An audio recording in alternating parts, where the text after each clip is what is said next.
Are we on, Sal? Yeah, we're live. Okay. So, you want to introduce us? Yeah. Let's get right into it. So, welcome to episode 3 of the Long Island Daily Roast. I'm your host, Sal Liotta. And I'm your host, Gary Lombardi. So, today we actually were a little confused. We were going through some ideas. We weren't too happy, weren't too motivated in speaking on them. But, we came to a conclusion and gave it a couple thoughts. We said a few things, and I think we came with something that we both like, and that's daily routine. I think this is a very interesting topic because a lot of people have a specific thing they do in the morning to get them going throughout their day. So I think, I'm very curious to know what you do in the morning as far as, from start to, your whole daily. Yeah. So I think it's an interesting topic. I think entrepreneurs, they wake up and embrace the morning. I personally like to wake up before the sunrise, and before I start thinking, I never start with. I've trained my mind to be grateful right out of the box. So as soon as I open my eyes, I say, thank you, God, okay? And I continue to repeat the words, thank you, and I look around at my room, my house, whatever it may be, and I say, thank you. And what a great night's sleep I had, and I feel wonderful and strong today. So I continue with this vibrational frequency that I build up. I go into the bed, I take ice cold water, and I continue to praise and lift up that vibrational frequency and put the water on my face. Then I go into a stretch, and I do yoga, and I grab under my feet and I bring my body to together, and I move the energy out. So I stretch. It's a great thing. And then I continue. It's still dark out. I go to my place of meditation and I meditate. I meditate and I pray and I read, and I start my day this way. I think it's important to empower yourself emotionally and mentally before you go into your life, your business, your routine. So, if we're talking about entrepreneurship and what people do in the morning, well, this is what I've been doing. I look forward to it. I look forward to a good night's sleep and waking up early. I love the morning. And then from there, I have a little breakfast sometimes or not, and I go swimming. So right around dawn, I go, there's a local pool, and I go swimming for about 45, 50 minutes. And I continue to swim and stretch, and it's very meditative and rhythmic and empowering. But I'm constantly, I didn't get into my day yet of what I want to do, okay? What needs to be done type of thing. So I'm continuing to think positive and just think grateful. And, I smile, you just put a smile on your face. And sometimes, there's understanding that even if you fake it, okay, that by smiling, the nerve ending sends signals to your brain and it makes you, happy. Endorphins are released. So all this is true. But smile and then look for a real good reason to do that. Then I do that. And then I get into my office, I look forward to it, I get online, I look at my different investments, properties, investments, and project out what to do, what I'd like to do, and that was part of how we connected too, what I wanted to do, and do a podcast. I went from one business to another, and to coaching, to now we're doing a podcast. So basically that's my routine. Simply put, it's setting your mind first thing in the morning. You have to be the master of your mind and your emotions. That's if you can't do that, it's very difficult to succeed really at other things that require that type of mindset. And we were talking about you, Sal. Let's hear. I want to hear more about you and your routine and some of the things that you face. And you were telling me about your digital marketing. I would like you to tell the audience more about your digital marketing business and what you were up against, how you studied it, changed it, and added revenue. So sure, tell us. So I got my routines. I want to say my routine is pretty simple, but people think I'm crazy. We kind of do a lot of the same stuff. I don't necessarily stretch every morning. Maybe 3 days out of the week, I'll get up and I'll head on my Peloton or I'll shoot on the treadmill and I'll get a mile in. Other than that, I wash my face in the morning, cold water. I get dressed depending on if I have a meeting that day or if I'm dressing down, business casual. I'll get dressed, I'll head in the car, listen to some music, get my head right, ready to tackle on the day's activities. Get in the car, I turn my phone on Do Not Disturb. I don't want anybody calling me when I'm driving, and I just want to listen to my music, get in the zone, in the right mental state to tackle whatever I have to tackle. I get into my office and, I say hi to the two people that are there, Gio and one of the guys in there, Hank. Give him a hug, how you doing?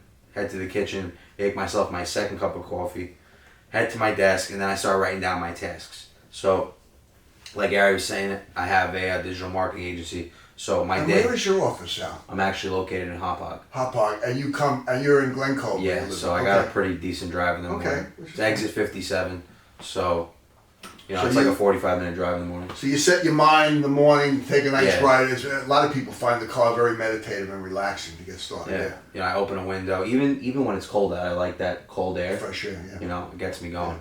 Yeah. So I write down my tasks. Like I said, I have a digital marketing agency, so my day consists of doing specific tasks for specific businesses at specific times. So everything is very on a schedule, organized, it's got to be done at a specific time, a certain way, all the time. So I write down what I need to do for the day, whether it's make a video, put a post out, create an Instagram account, create a Facebook account, and I write down the times that it usually takes me to fulfill those tasks. So if making a video takes me an hour, I'll put an hour next to it, and I'll drop it in together and figure out my day that way. Before I even get started, I know what I'm going to do first and what I'm going to do last. So that's pretty much my daily routine. As far as that, midday at night, I was telling Gary before, I get home, it depends. Sometimes I'll leave my office around 2, sometimes I'll leave at 6, 7, 8 o'clock, depending on how busy a day it was. But I have this tendency when I get home, I have this, no matter what, even good day or bad day, there's always things stuck in your mind. And, I'm big on writing and journalism. I get home, I give my daughter a kiss, I kiss my girlfriend, and I head into my office. Now I'm zoned in. Sometimes I'll watch a YouTube video, a Joe Rogan podcast, something just to get my mind off of it. I don't throw my thoughts out though. I shelf them. I put it on the shelf, put it on the table, and I forget about it for an hour, hour and a half just to clear my mind. So whatever your challenges were for the day as far as business and what you had to do, you may have not processed it and figured it out yet. So instead of dealing with it where you overstimulate or just frustrate yourself. Yeah, it's you shelf it and then come back to it with a fresh perspective. Us as entrepreneurs, every day is a new task, a new hurdle, and it's to swallow all that at one time, you're just going to stress yourself out. We're playing the long game here. One example is this podcast. It's a long game.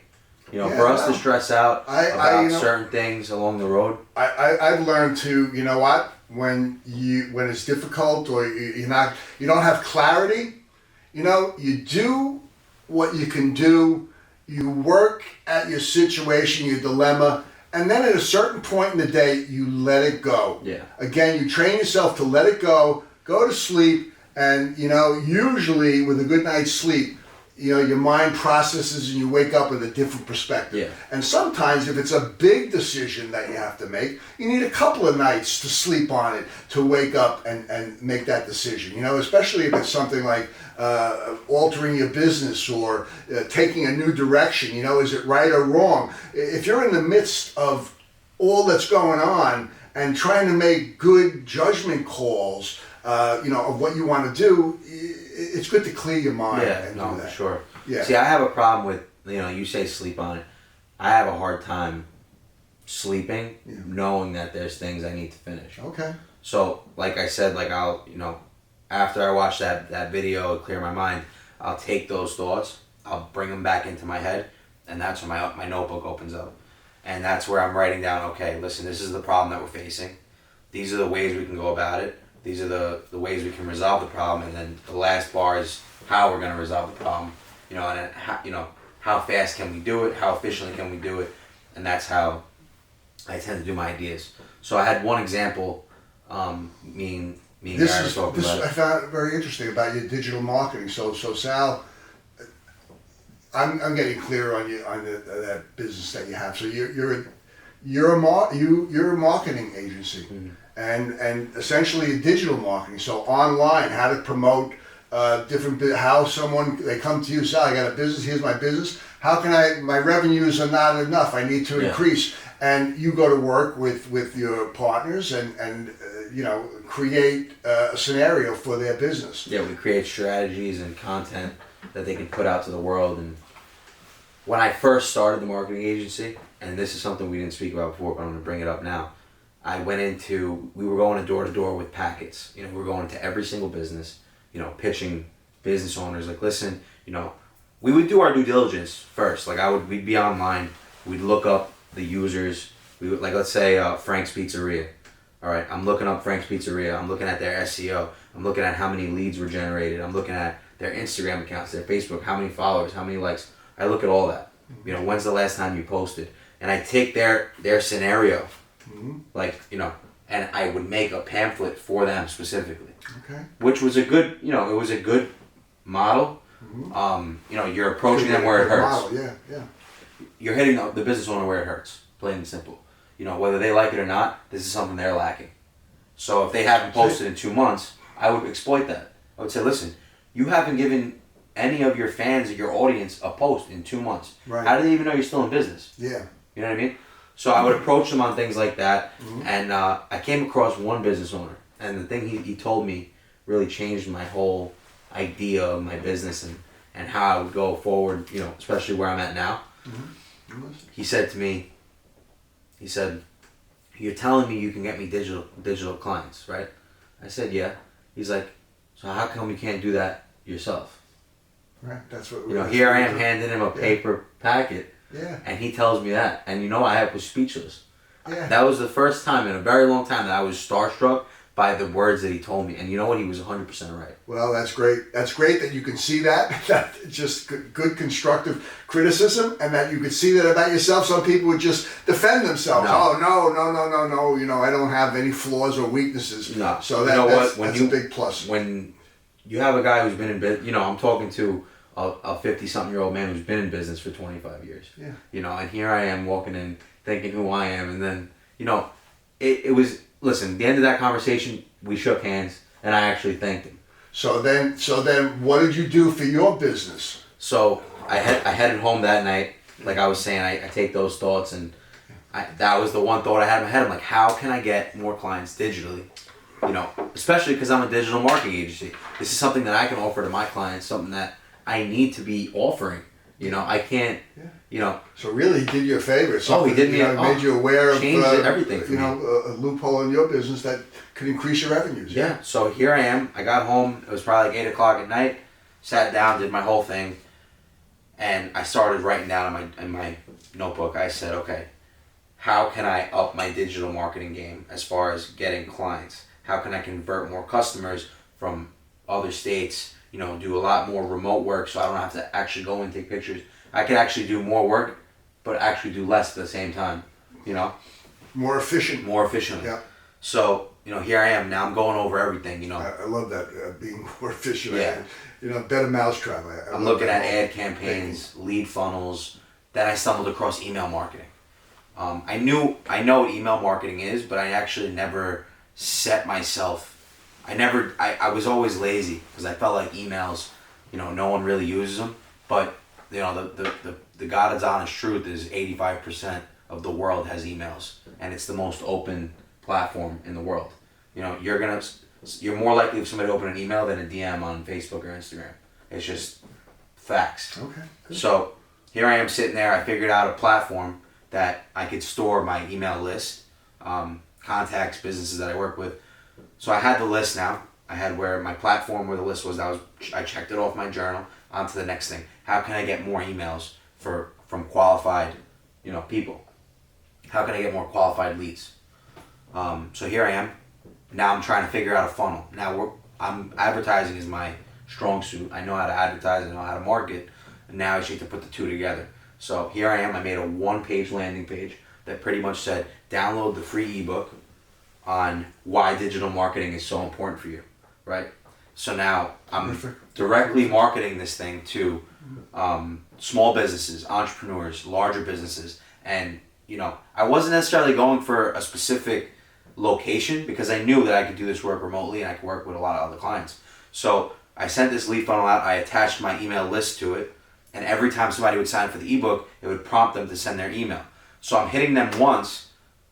For them, downloading the book means they want to know more about digital marketing. They either need it or they want to learn how to do it. So I'm already getting a qualified lead. Once I had their email, now it gave me, it's like bringing the sheep to the wolf. I had them right there. And, I said How did you initially reach them? How did you initially through reach an them? advertisement. So add money behind my target funnel. Okay. So my target funnel's out. I'm getting qualified leads. And then from there, we set an email campaign the next day. So I was telling Gary, I was up till 4:30 in the morning. I had two separate lead funnels that we could have used. One was without the ebook, one was with the ebook, because I didn't know if I had it in me the next morning to actually make the ebook. So I set one up for a video and I set one up for an ebook. We ended up going with the ebook. It actually worked out a lot better. But I had the infrastructure set up that night to go and tackle that in the morning. The problem is though, when you set yourself up, and this is something I'm guilty of, I do all this productive stuff at night. And now I'm so excited to launch this in the morning that I don't even want to go to sleep. So it's 4:30 in the morning. I finished everything I had to do and I don't even want to go to bed. I cannot wait to get up tomorrow morning.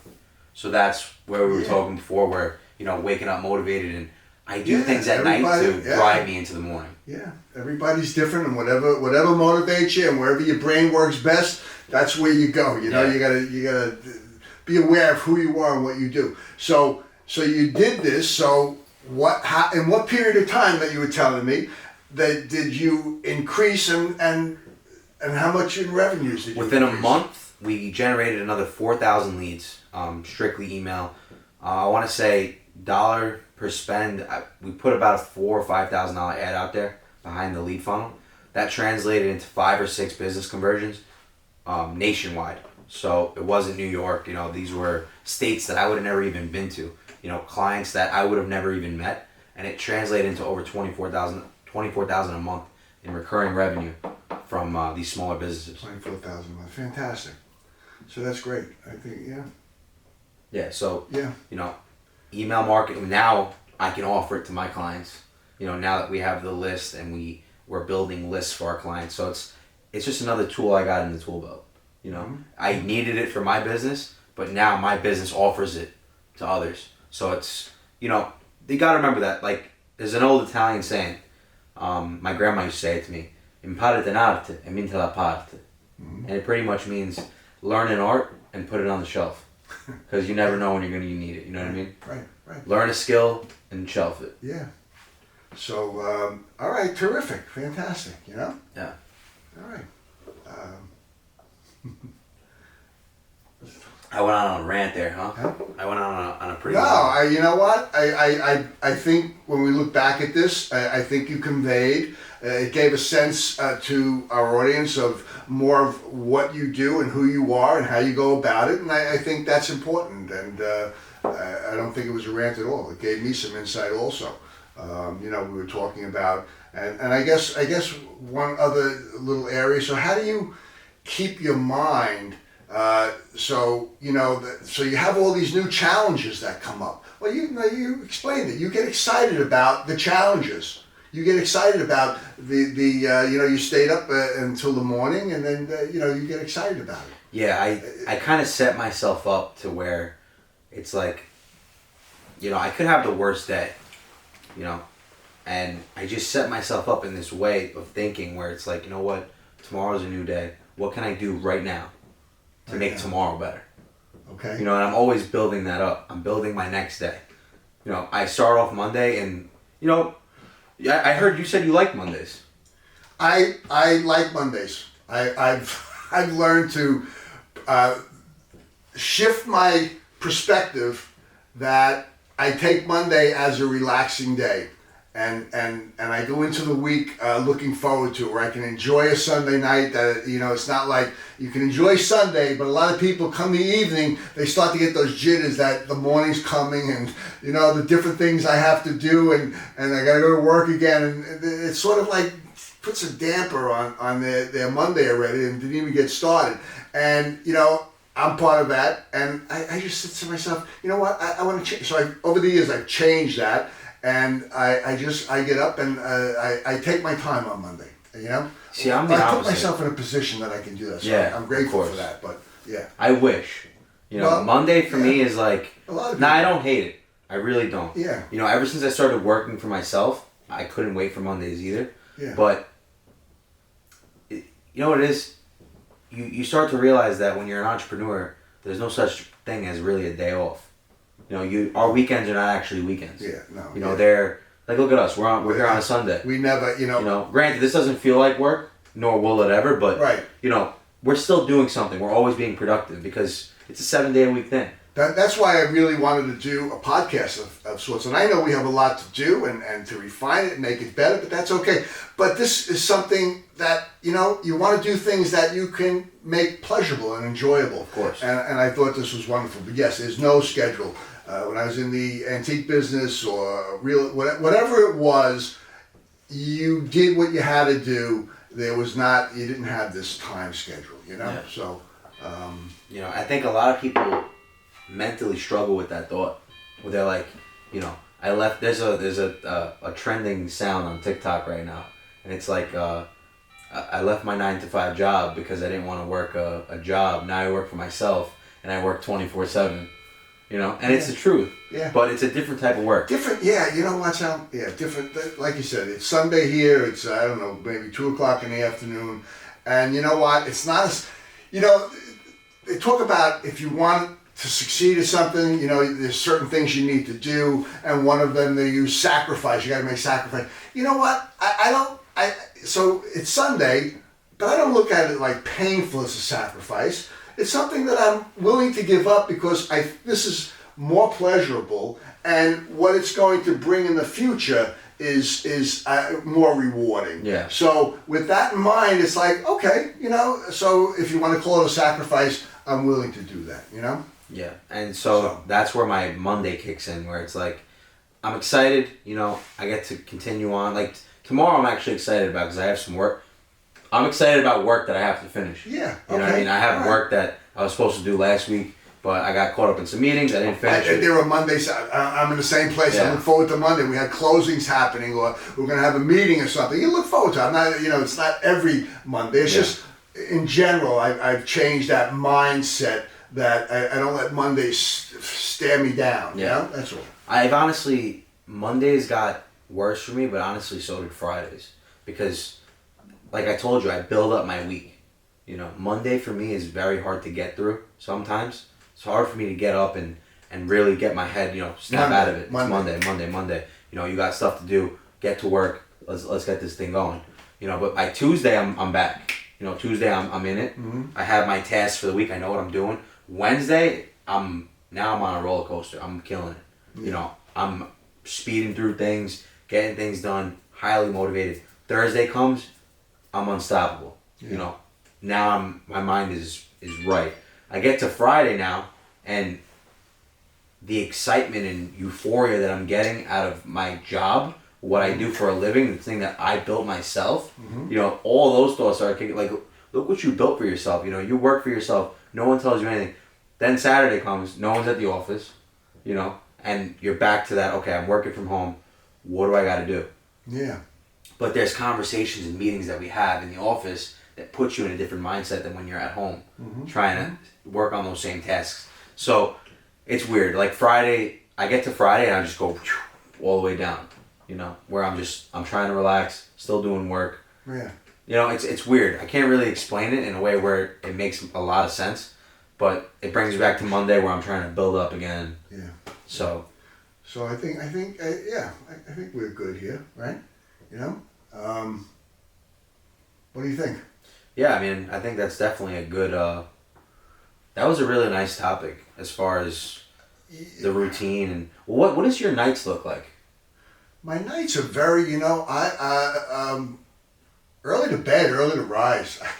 You know, I like to. I was explaining before. I love getting up before the sun.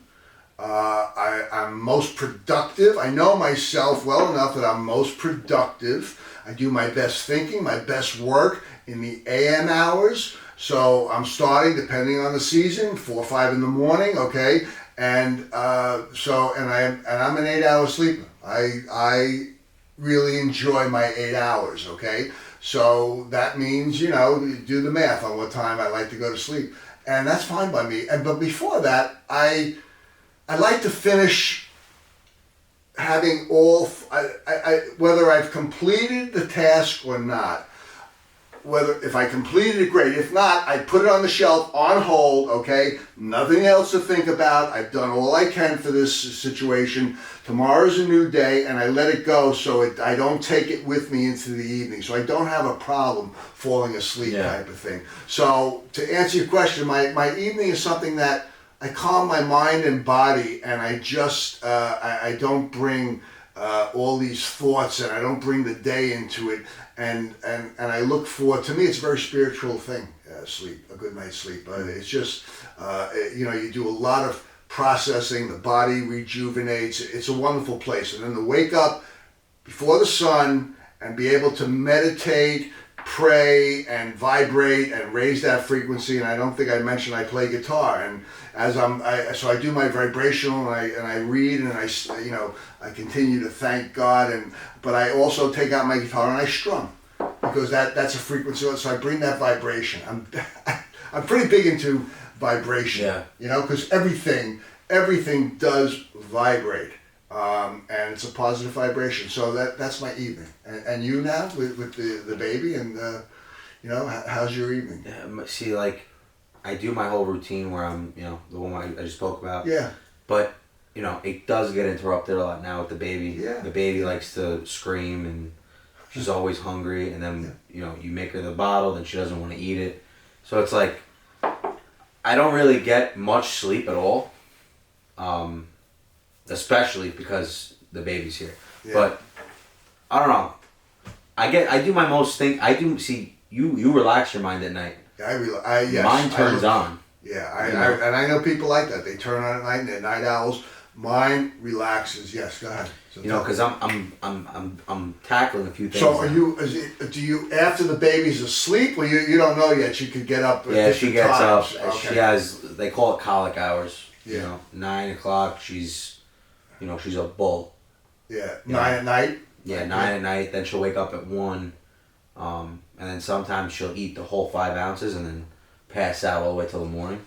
So how do you deal then with your evenings? What do you do? Well, I have my girlfriend. She does a lot as far as taking care of the baby and making sure everything's good. You know, she eats, and you know, so she knows that I got a lot going on, and she tries to do as much as she can. You know, obviously I still want time with my daughter. You know, I still make time, and I have to. You know, because I don't want her growing up thinking, you know, whatever she could possibly think that I wasn't there, or whatever the case was. So I always make time for her, and that's my number one priority.